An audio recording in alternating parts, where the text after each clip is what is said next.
Trong triết lý khắc kỷ, tình yêu không phải lời hứa rực rỡ hay ánh hào quang thoáng qua, mà là những hành động lặng thầm, kiên định, nuôi dưỡng tâm hồn. Video này sẽ dẫn bạn qua 8 dấu hiệu của một người đàn ông yêu bạn thật sự, không bằng lời nói, mà bằng cả cuộc đời. Từ sự cho đi không toan tính đến vòng tay dịu dàng giữa giông bão, mỗi dấu hiệu là một bài học về tình yêu sâu sắc, bình yên. Hãy cùng khám phá để nhận ra ai là người đáng giữ, ai khiến bạn trở thành phiên bản đẹp nhất của chính mình. 1. Người đàn ông trao đi mà không toan tính. Trong triết lý khắc kỷ, hạnh phúc không đến từ việc chiếm hữu hay đòi hỏi, mà từ sự tự do của tâm hồn khi biết cho đi mà không mong cầu đáp trả. Một người đàn ông yêu bạn bằng trái tim chân thành, theo tinh thần khắc kỷ, sẽ không xem tình yêu là một giao dịch, không đong đếm những gì anh trao hay bạn nợ. Tình yêu ấy giống như ngọn gió thoảng qua, không cần tuyên ngôn, không cần bạn phải khắc ghi, chỉ cần bạn được chở che và bình yên. Anh ấy không trao tặng để chờ bạn cảm động, không hành động để đổi lấy lời khen ngợi. Như một người khắc kỷ trân trọng sự giản dị của đời sống, anh tìm thấy niềm vui trong việc lặng lẽ khiến bạn mỉm cười. Anh có thể bỏ dở một cuộc vui để mang đến cho bạn bát cháo nóng khi bạn ốm, hay nghiêng chiếc ô trong cơn mưa để bạn không ướt, dù chính anh phải chịu lạnh. Những việc làm ấy không nhằm khoe khoang, không để bạn phải mang ơn, mà đơn thuần là biểu hiện của một trái tim biết yêu thương mà không cần lý do. Tình yêu khắc kỷ dạy chúng ta rằng, giá trị của một hành động không nằm ở sự phô trương, mà ở ý nghĩa thầm lặng nó mang lại. Người đàn ông ấy có thể không giỏi nói lời hoa mỹ, nhưng anh biết cách hỏi bạn đã ăn đủ no chưa, hay lặng lẽ nhìn bạn với ánh mắt dịu dàng khi bạn mệt mỏi. Anh không cần bạn phải nhận ra anh đã làm gì, bởi với anh, việc bạn được nghỉ ngơi, được an yên giữa những ngày đời bão tố đã là phần thưởng lớn nhất. Hãy tưởng tượng một buổi sáng anh dậy sớm, chuẩn bị cho bạn bữa ăn đơn sơ nhưng ấm áp, hay những lần anh đứng sau lặng thầm ủng hộ bạn, để bạn có thể bước đi vững chãi hơn trên hành trình của mình. Anh không yêu bạn vì bạn hoàn hảo, cũng không mong bạn phải trở thành một phiên bản khác để xứng đáng với anh. Anh yêu bạn vì bạn là bạn, với tất cả những điều bình dị, những khoảnh khắc bạn cười, bạn khóc, hay chỉ đơn giản là khi bạn ngồi đó, lặng lẽ suy tư. Trong triết lý khắc kỷ, chúng ta học cách buông bỏ những ham muốn kiểm soát, những kỳ vọng vô lý về người khác. Người đàn ông này sống đúng với tinh thần ấy. Anh không dùng tình yêu để ràng buộc bạn, không biến những điều anh làm thành gánh nặng để bạn phải đáp trả. Anh trao đi vì đó là bản chất của anh, vì anh tin rằng yêu thương là hành động tự nhiên nhất của một trái tim tự do. Khi bạn buồn, anh không vội vàng phân tích hay sửa chữa, mà chỉ lặng lẽ ở bên, như một ngọn núi vững chãi giữa cơn gió lạnh. Phụ nữ thường bị cuốn vào những lời hứa ngọt ngào, những cử chỉ hào nhoáng, nhưng khắc kỷ nhắc nhở chúng ta, điều đáng giá không phải là ánh sáng lấp lánh của pháo hoa, mà là ngọn lửa nhỏ cháy đều trong đêm tối. Người đàn ông yêu bạn thật sự sẽ không hứa cho bạn cả thế giới để rồi khiến bạn lạc lối trong ảo vọng. Thay vào đó, anh âm thầm đặt thế giới của anh dưới chân bạn, không vì danh tiếng, không vì sự công nhận, mà chỉ vì anh muốn bạn được hạnh phúc. Hãy thử nhìn lại, có phải bạn từng bỏ qua những khoảnh khắc anh lặng lẽ làm điều gì đó cho bạn? Một lần anh lái xe hàng giờ để đưa bạn về an toàn, hay cách anh ghi nhớ bạn thích uống nước ấm thay vì đá lạnh. Những chi tiết ấy, dù nhỏ bé, lại là minh chứng cho một tình yêu không cần tuyên ngôn. Như triết gia khắc kỷ Epictetus từng nói, chúng ta chỉ kiểm soát được hành động của mình, còn mọi thứ khác đều ngoài tầm tay. Người đàn ông này chọn hành động vì bạn, không vì mong cầu bạn sẽ đáp lại, mà vì anh tin rằng đó là cách sống đúng đắn nhất. Nếu bạn may mắn có một người như vậy trong đời, hãy trân trọng anh bằng sự tỉnh thức của một tâm hồn khắc kỷ.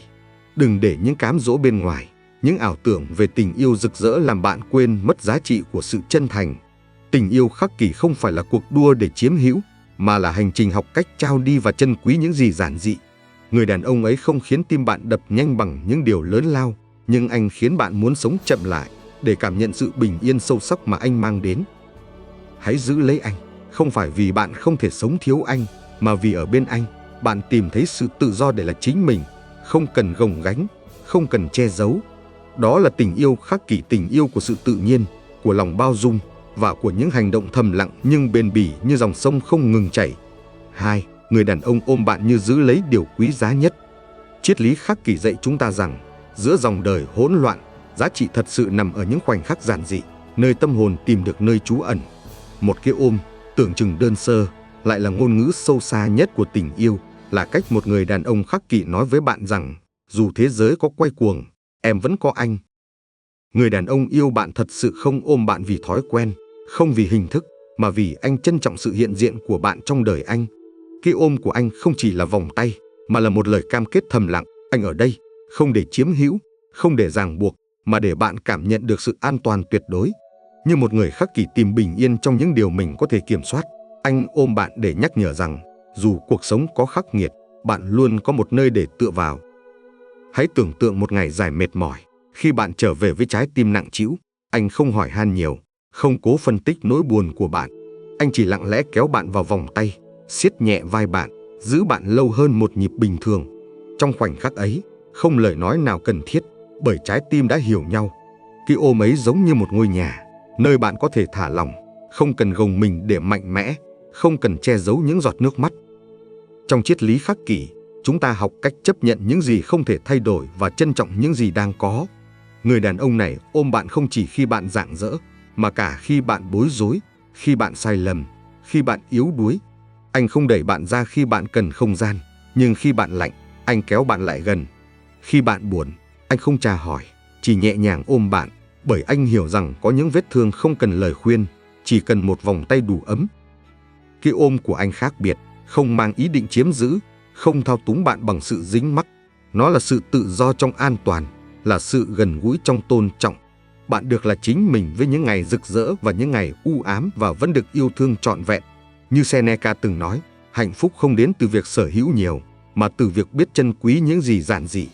Cái ôm của anh là minh chứng cho điều đó. Nó không cần phô trương, không cần bạn phải hoàn hảo, nhưng đủ sức khiến bạn cảm thấy mình được nhìn thấy, được yêu thương.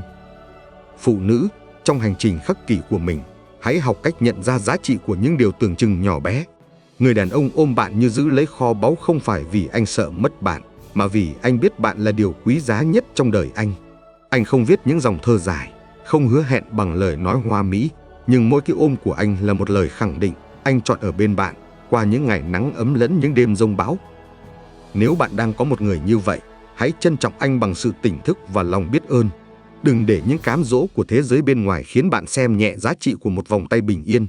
Trong thời đại ồn ào, nơi mọi thứ đều có thể bị đo đếm, một cái ôm chân thành là báu vật hiếm có, là nơi bạn tìm thấy sự tự do để là chính mình. Đó là tình yêu khắc kỷ, không kiểm soát, không đòi hỏi, chỉ đơn thuần là sự hiện diện bền bỉ, như ngọn lửa nhỏ cháy mãi trong đêm lạnh. Nếu bạn thấy video này thú vị, đừng quên đăng ký kênh để không bỏ lỡ những nội dung hấp dẫn tiếp theo nhé. 3. Người đàn ông không để bạn chờ đợi. Trong triết lý khắc kỷ, thời gian là món quà quý giá mà chúng ta không thể lấy lại, và cách một người sử dụng thời gian của mình chính là cách họ thể hiện điều gì thực sự quan trọng. Một người đàn ông yêu bạn bằng trái tim khắc kỷ sẽ không để bạn lạc lõng trong sự chờ đợi, không để bạn phải nghi ngờ vị trí của mình trong lòng anh. Với anh, bạn không phải một lựa chọn giữa những bận rộn, mà là ngọn lửa anh luôn hướng về, dù cuộc sống có xoay vần đến đâu. Tình yêu khắc kỷ không tìm kiếm lý do để trì hoãn, không viện cớ để biện minh cho sự im lặng.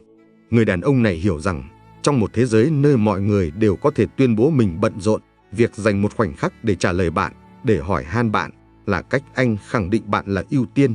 Anh không nhắn tin vì rảnh rỗi, không trả lời vì trách nhiệm.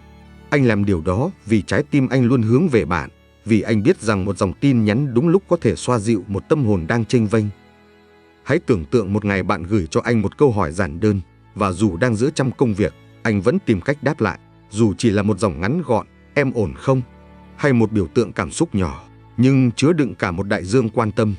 Đó không phải là hành động ngẫu nhiên, mà là sự lựa chọn có ý thức của một người khắc kỷ, người hiểu rằng tình yêu không chỉ là cảm xúc, mà là hành động bền bỉ, kiên định. Anh không để điện thoại của bạn trở thành một nơi chờ đợi, mà biến nó thành cầu nối giữa hai tâm hồn, nơi bạn cảm nhận được sự hiện diện của anh, dù anh ở xa hay đang chìm trong áp lực. Triết lý khắc kỷ dạy chúng ta rằng, hạnh phúc không nằm ở những gì chúng ta sở hữu, mà ở cách chúng ta đối xử với những gì mình có. Người đàn ông này không để bạn phải kiểm tra xem anh đã online chưa, không khiến bạn tự hỏi liệu mình có đang làm phiền. Anh mang đến cho bạn sự an tâm, cảm giác rằng bạn không cần tranh giành sự quan tâm, bởi nó đã thuộc về bạn. Anh không để bạn sống trong trạng thái phân vân, không để bạn phải tự an ủi rằng chắc anh bận. Với anh, bạn là mối bận tâm đầu tiên, là ngọn gió anh luôn muốn cảm nhận giữa cơn bão cuộc đời. Như Marcus Aurelius từng nói, chúng ta chỉ kiểm soát được hành động của mình, không phải kết quả hay suy nghĩ của người khác. Người đàn ông này chọn hành động vì bạn, không vì mong cầu bạn sẽ đáp lại, mà vì anh tin rằng đó là cách sống đúng đắn nhất. Anh không để bạn phải chờ, không phải vì anh không có việc khác để làm, mà vì giữa muôn vàn điều cần làm, anh chọn bạn trước tiên. Đó là tình yêu khắc kỷ, không ồn ào, không phô trương, nhưng sâu sắc như mạch nước ngầm, âm thầm nuôi dưỡng tâm hồn bạn. Phụ nữ, trong hành trình khắc kỷ của mình, hãy học cách nhận ra giá trị của sự ưu tiên. Bạn không cần tỏ ra hiểu chuyện đến mức chấp nhận những lần im lặng vô lý, không cần tự dệt nên lý do để biện minh cho sự thiếu quan tâm. Bạn xứng đáng được nhìn thấy, được hồi đáp, được trân trọng. Nếu bạn đang ở bên một người đàn ông luôn giữ sợi dây kết nối với bạn bằng những hành động nhỏ nhưng chân thành, hãy biết rằng anh ấy đang đặt bạn vào một góc quan trọng trong trái tim mình. Đừng xem nhẹ một tin nhắn đúng lúc, một lời hỏi han đúng thời điểm. Đôi khi, một dòng chữ nhỏ có thể chữa lành cả một trái tim tổn thương. Người đàn ông ấy hiểu điều đó, và anh chọn yêu bạn bằng sự tử tế, bằng sự hiện diện, chứ không bằng sự chiếm hữu. Tình yêu của anh không khiến bạn phải đoán tâm ý, không khiến bạn băn khoăn về giá trị của mình. Nó là nơi bạn được chữa lành, được nhắc nhở rằng bạn là một phần không thể thiếu trong cuộc đời anh. Nếu bạn có một người như vậy, hãy trân trọng anh bằng sự tỉnh thức và lòng biết ơn. Đừng để những cám dỗ của thế giới bên ngoài làm bạn quên mất giá trị của sự chân thành. Tình yêu khắc kỷ không phải là những lời hứa hoa mỹ, mà là sự kiên định trong từng khoảnh khắc, là cách anh khiến bạn cảm thấy mình luôn được chọn, luôn được yêu, ngay cả trong những ngày bình thường nhất. 4. Người đàn ông chấp nhận cả những góc khuất của bạn. Triết lý khắc kỷ dạy chúng ta rằng, vẻ đẹp thực sự của một con người không nằm ở sự hoàn hảo, mà ở cách họ chấp nhận và trân trọng những điều chưa trọn vẹn. Một người đàn ông yêu bạn bằng tinh thần khắc kỷ sẽ không tìm kiếm một phiên bản lý tưởng của bạn, không đòi hỏi bạn phải che giấu những vết sẹo hay tổn thương. Anh yêu bạn vì bạn là bạn với tất cả những mong manh, những lần vấp ngã, và cả những góc khuất bạn từng sợ hãi để lộ ra. Phụ nữ thường mang trong mình những nỗi sợ thầm kín, sợ không đủ tốt, không đủ đẹp, không đủ xứng đáng. Họ giấu đi những tổn thương cũ, những khuyết điểm, như thể chỉ có sự hoàn hảo mới đáng được yêu thương. Nhưng rồi, như một cơn gió nhẹ nhàng mà kiên nhẫn, một người đàn ông khắc kỷ bước vào cuộc đời bạn. Anh không bị mê hoặc bởi lớp vỏ bạn khoác lên, mà nhìn sâu vào tâm hồn bạn, nơi những vết nứt và mảng màu phai đều kể một câu chuyện đáng trân trọng. Anh ấy không yêu bạn để chỉnh sửa, không bắt bạn thay đổi để vừa vặn với một hình mẫu nào đó. Như một người khắc kỷ ngắm nhìn cuộc đời với sự chấp nhận thanh thản, anh đứng trước bạn như ngắm một bức tranh cổ, nơi mỗi vết nứt là một phần của vẻ đẹp. Cái cách bạn hay quên, hay cười một mình, hay lặng thinh giữa đám đông, tất cả những điều ấy không phải là kỳ quặc, mà là những mảnh ghép tạo nên con người duy nhất mà anh yêu. Anh không tìm cách xóa đi chúng, mà muốn hiểu vì sao chúng tồn tại, và vì hiểu, anh trân quý. Tình yêu khắc kỷ là sự tạo dựng một không gian an toàn, nơi bạn không cần phải cố gắng để được yêu. Anh không yêu bạn vì bạn luôn dịu dàng, luôn mạnh mẽ, hay luôn hoàn hảo. Anh yêu cả những ngày bạn bối rối, những khoảnh khắc bạn yếu đuối, những lần bạn xấu hổ về chính mình. Anh không phán xét, không so sánh bạn với bất kỳ ai, mà lặng lẽ nâng niu bạn, khiến bạn cảm thấy mình đủ, mình đáng giá, ngay cả khi bạn không tin điều đó. Hãy tưởng tượng một khoảnh khắc bạn vô tình để lộ một nỗi sợ sâu kín, một câu chuyện bạn chưa từng kể ai. Anh không vội vàng sửa chữa, không cố gắng biến bạn thành một người khác. Anh chỉ lắng nghe, và bằng sự hiện diện của mình, anh nói với bạn rằng, em không cần phải hoàn hảo, chỉ cần là em là đủ. Đó là tình yêu khắc kỷ không đòi hỏi, không kiểm soát, chỉ đơn thuần là sự chấp nhận sâu sắc và lòng bao dung vô điều kiện. Như Epictetus từng nói, chúng ta không thể thay đổi những gì đã xảy ra, nhưng có thể chọn cách đối diện với nó. Người đàn ông này chọn đối diện với bạn bằng sự kiên nhẫn và tôn trọng. Anh không xem khuyết điểm của bạn là gánh nặng, mà là những nét độc đáo làm nên con người bạn. Anh không khiến bạn cảm thấy mình chưa đủ, mà khiến bạn muốn sống thật, muốn yêu lấy chính mình, và từ đó trở nên đẹp hơn trong ánh mắt dịu dàng của anh. Phụ nữ, trong hành trình khắc kỷ, hãy học cách nhận ra giá trị của một người chấp nhận bạn như bạn là. Đừng để những áp lực của thế giới nơi mọi người đòi hỏi bạn phải hoàn hảo hơn, trẻ trung hơn, tài giỏi hơn làm bạn quên mất món quà quý giá của sự chân thành. Nếu bạn đang ở bên một người đàn ông không chê bai, không so sánh, mà khiến bạn cảm thấy bình yên và được nâng niu, hãy trân trọng anh. Bởi trong một thế giới đầy phán xét, một người yêu bạn đúng như bạn là chính là nơi trái tim bạn có thể thở phào, là nơi bạn không cần cố gắng để được yêu, chỉ cần là chính mình là đủ. Tình yêu khắc kỷ không phải là hành trình tìm kiếm sự hoàn hảo, mà là học cách trân trọng những gì chưa trọn vẹn. Người đàn ông ấy không chỉ yêu bạn, mà còn dạy bạn cách yêu bản thân, cách sống với sự tự do và thanh thản. Nếu bạn có anh trong đời, Hãy giữ lấy anh, không phải vì bạn không thể sống thiếu anh, mà vì ở bên anh, bạn tìm thấy sự bình yên để trở thành phiên bản đẹp nhất của chính mình. 5. Người đàn ông không rời đi khi bạn gục ngã. Trong triết lý Khắc Kỷ, cuộc sống là một chuỗi những thử thách không thể tránh khỏi, và giá trị của một con người được đo bằng cách họ đối mặt với nghịch cảnh. Tình yêu Khắc Kỷ không phải là sự rực rỡ của những ngày nắng đẹp, mà là sự kiên định trong những đêm giông bão. Một người đàn ông yêu bạn bằng tinh thần khắc kỷ sẽ không bỏ đi khi bạn gục ngã, không quay lưng khi bạn trở nên mong manh hay khó hiểu. Anh ở lại, không phải để sửa chữa bạn, mà để đồng hành, như một ngọn đèn không bao giờ tắt giữa bóng tối. Cuộc sống vốn không dễ dàng. Sẽ có những ngày bạn cảm thấy mình nhỏ bé trước bộn bề, khi trái tim nặng trĩu bởi những nỗi đau không tên. Trong những khoảnh khắc ấy, người đàn ông này không biến mất, không tìm cớ để rút lui. Anh không sợ hãi trước sự im lặng của bạn, không né tránh khi bạn nổi nóng vì áp lực, không phán xét khi bạn để lộ những yếu đuối mà chính bạn cũng xấu hổ. Như một người khắc kỷ chấp nhận những gì ngoài tầm kiểm soát, anh hiểu rằng bạn không phải lúc nào cũng mạnh mẽ, và anh chọn yêu bạn cả trong những lúc bạn vỡ vụn nhất. Anh không ngồi lại để giảng giải hay phân tích, không cố gắng biến nỗi buồn của bạn thành bài học. Thay vào đó, anh chỉ lặng lẽ hiện diện, như một ngọn núi vững chãi giữa cơn gió lạnh. Anh biết rằng có những vết thương không cần lời khuyên, chỉ cần một bờ vai đủ kiên nhẫn để bạn tựa vào. Anh không hứa hẹn sẽ khiến mọi thứ tốt đẹp, không đưa ra những lời hoa mỹ về tương lai. Anh chỉ âm thầm ở đó, không rời đi, ngay cả khi người khác đã quay lưng. Đó là tình yêu khắc kỷ, không đòi hỏi bạn phải luôn hoàn hảo, mà sẵn sàng bước vào vùng tối của bạn để cùng tìm lối ra. Hãy tưởng tượng một ngày bạn thất bại, khi mọi thứ dường như sụp đổ, và bạn không còn sức để giữ nụ cười gượng gạo. Anh không vội vàng thúc bạn đứng dậy, không khiến bạn cảm thấy mình là gánh nặng. Anh chỉ ngồi bên, nắm tay bạn, và bằng sự hiện diện của mình, anh nói rằng, anh ở đây, em không cần phải đi qua điều này một mình. Sự vững chãi ấy không phải là liều thuốc chữa lành tức thì, mà là nơi bạn có thể ngã xuống mà không sợ bị bỏ rơi. Như Seneca từng nói, chúng ta không thể tránh khỏi đau khổ, nhưng có thể chọn cách đối mặt với nó. Người đàn ông này chọn đối mặt với nỗi đau của bạn bằng sự kiên nhẫn và lòng bao dung. Phụ nữ, trong hành trình khắc kỷ của mình, hãy học cách phân biệt giữa những lời dỗ dành ngọt ngào và sự hiện diện bền bỉ. Người khiến bạn cảm động có thể nhiều, nhưng người ở lại khi bạn yếu đuối, khi bạn không còn là phiên bản tốt nhất của mình, mới là người đáng để trân trọng. Tình yêu của anh không phải là pháo hoa rực rỡ, mà là ngọn lửa nhỏ cháy đều, đủ để soi sáng những đêm đen nhất của bạn. Anh không chỉ yêu bạn, mà còn chứng minh rằng bạn được chọn, không phải cho một khoảnh khắc, mà cho cả một hành trình. Nếu bạn đang ở bên một người đàn ông không rời đi khi bạn gặp khó khăn, không im lặng khi bạn cần một tiếng nói, hãy giữ lấy anh bằng sự tỉnh thức và lòng biết ơn. Đừng để những cám dỗ của thế giới bên ngoài, những ảo tưởng về tình yêu hoàn hảo, làm bạn quên mất giá trị của sự kiên định. Tình yêu khắc kỷ là nơi bạn được phép yếu đuối, được phép sai lầm, và vẫn được yêu thương trọn vẹn. Đó là món quà hiếm có trong một thế giới luôn đòi hỏi bạn phải mạnh mẽ hơn, hoàn hảo hơn.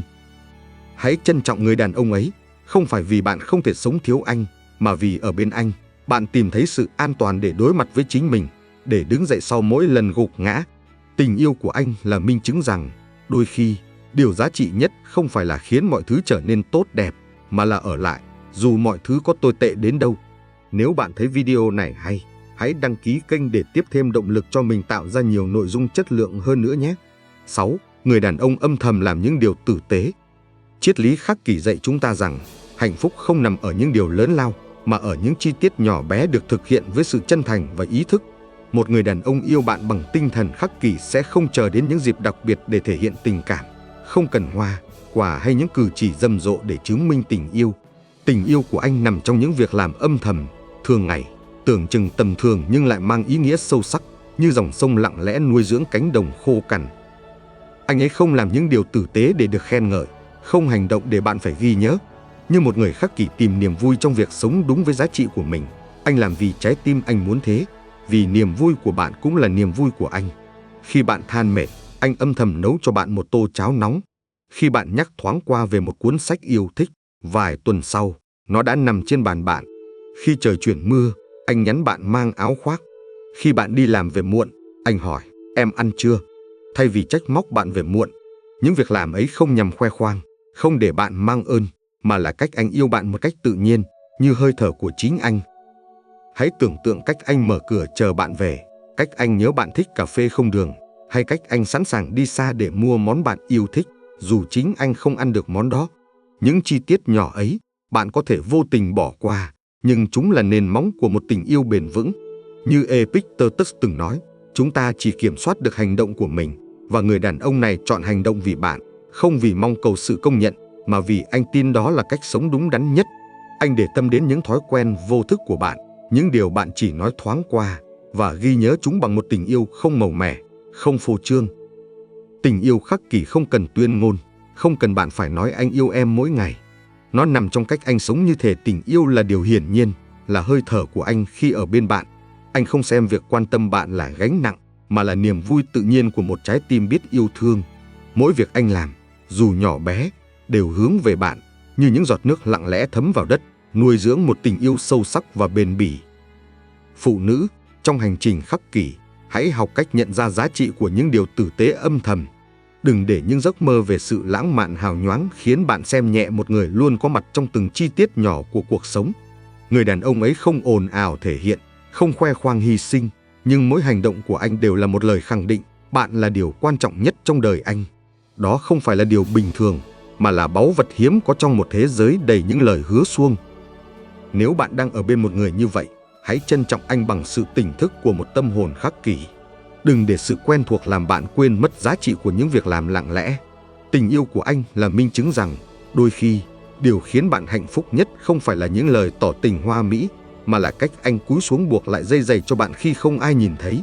Hãy giữ lấy anh, không phải vì bạn không thể sống thiếu anh, mà vì ở bên anh, bạn tìm thấy sự bình yên để sống đẹp hơn, để trở thành phiên bản tốt nhất của chính mình.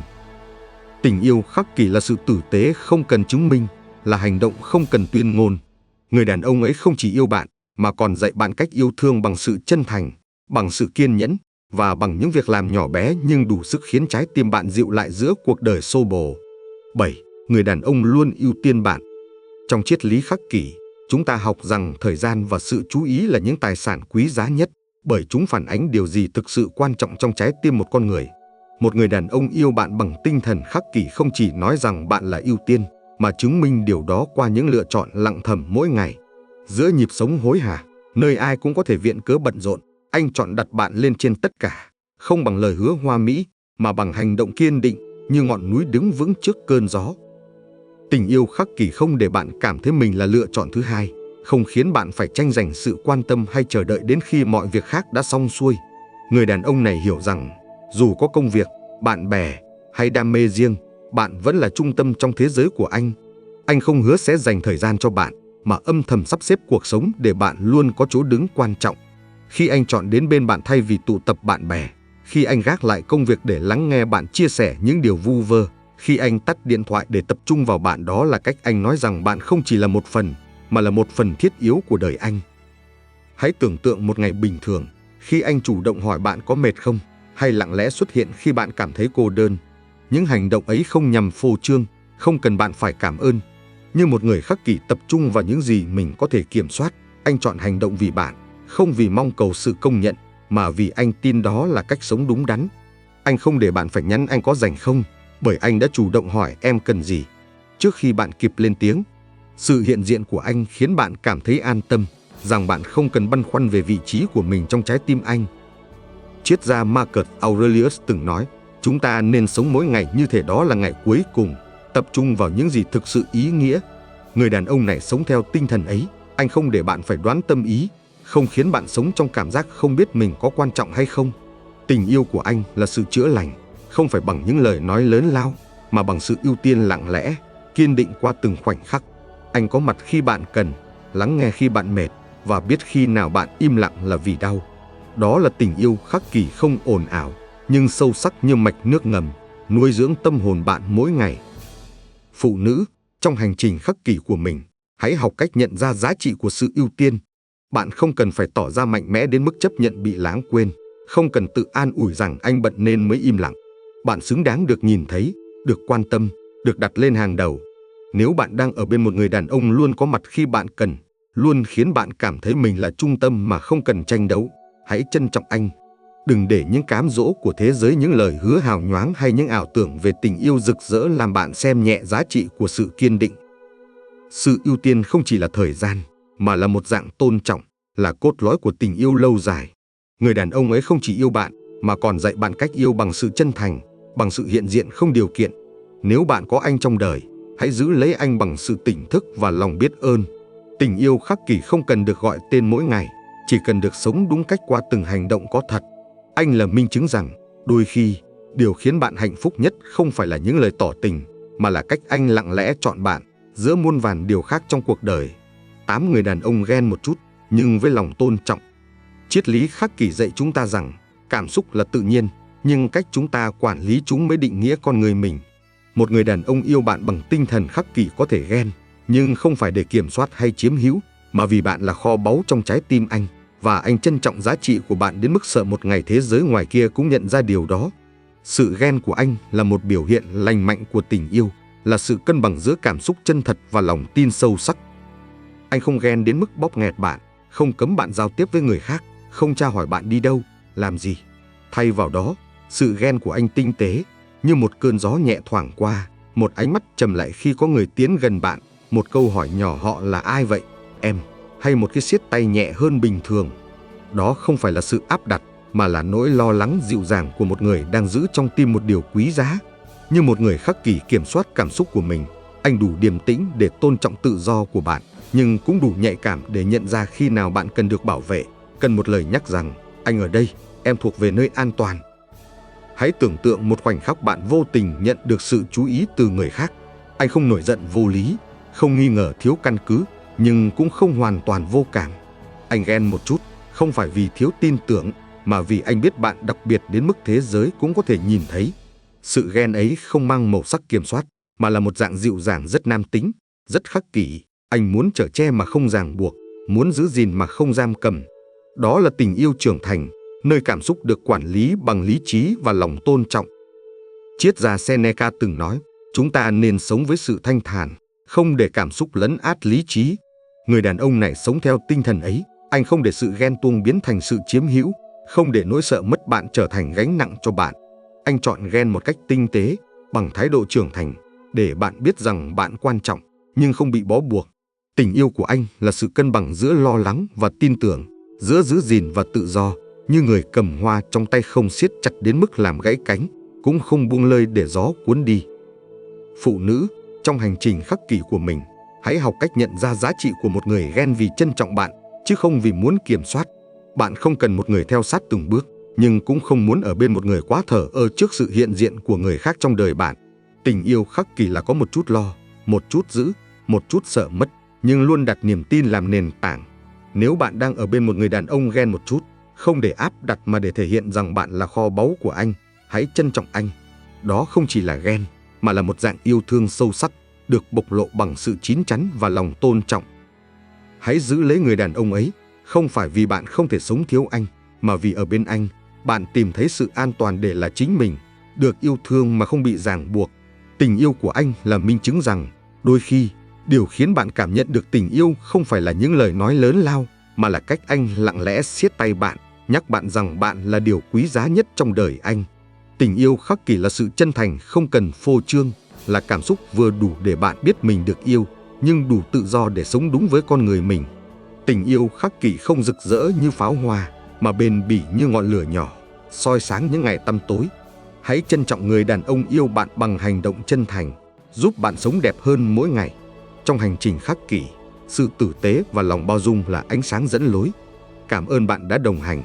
Nếu bạn thấy giá trị trong những chia sẻ này, hãy nhấn like, đăng ký kênh Bản lĩnh khắc kỷ và bật chuông thông báo để không bỏ lỡ video tiếp theo. Chúc bạn bình an, hạnh phúc và hẹn gặp lại.